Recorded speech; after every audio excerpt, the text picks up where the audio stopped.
Hi, my name's Nathan Glover, my partner is Stephen Mott, and this is our submission for the Intel Hacks Hackathon. Now, we only technically found out about the hackathon about 8 days ago, so I had an Arduino 101 lying around and I was like, let's do this. So I roped one of my mates into it and we did it. The problem we were trying to solve is medical health research is typically pretty expensive, invasive, and complex, and in order to generate data and collect data, not easy. So we decided we were going to design an affordable sensor kit using Intel Arduino 101 and sort of bridge the gap between medical students, medical people, and mech and software engineers, and at the same time generate reliable results. We just really wanted to help. I need to stress the importance of what we're doing.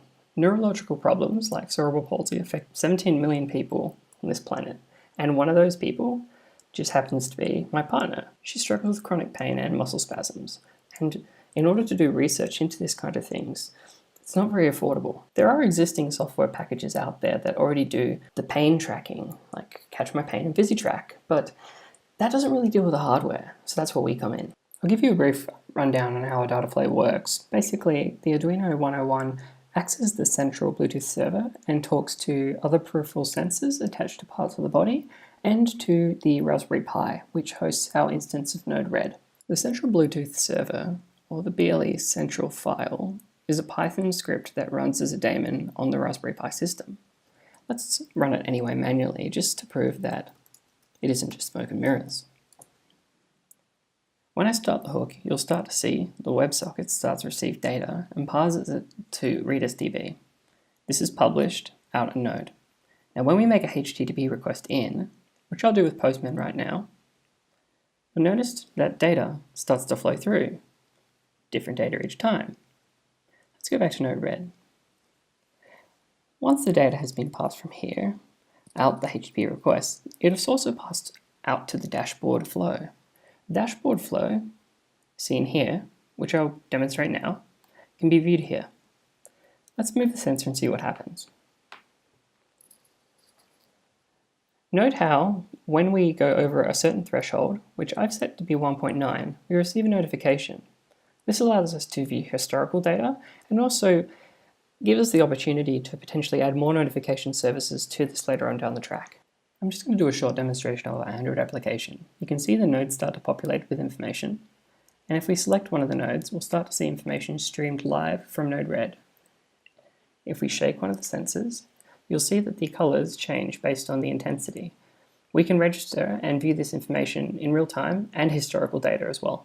There is, however, a pretty massive problem with using raw accelerometer data and magnitude in order to try to detect problems, because we have way too many false positives. Like if a patient tries to roll over, we don't want to capture that movement as a false positive.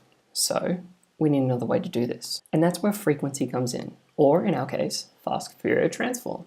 Now, in order to work in the frequency domain, we needed to get some fundamental information about what a spasm actually is. And that is basically shaking at around 1 to 10 times per second. So we can transform the data that we receive from the IMU into the frequency domain using the Fourier transform.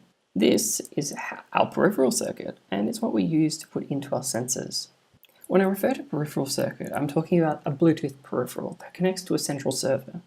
This is our 3D case design, which in theory would have worked perfectly. However, due to time constraints, we ran into a bit of a problem. So this is the printed case, which looks fine, but unfortunately didn't quite fit all the components. So to get around this problem, we just used the Arduino 101 during our testing phase.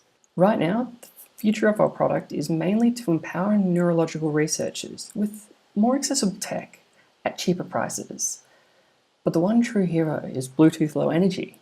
I didn't realize how much potential it had. And I've been speaking with my digital health research group at uni, and they've got so many ideas on how they can use this.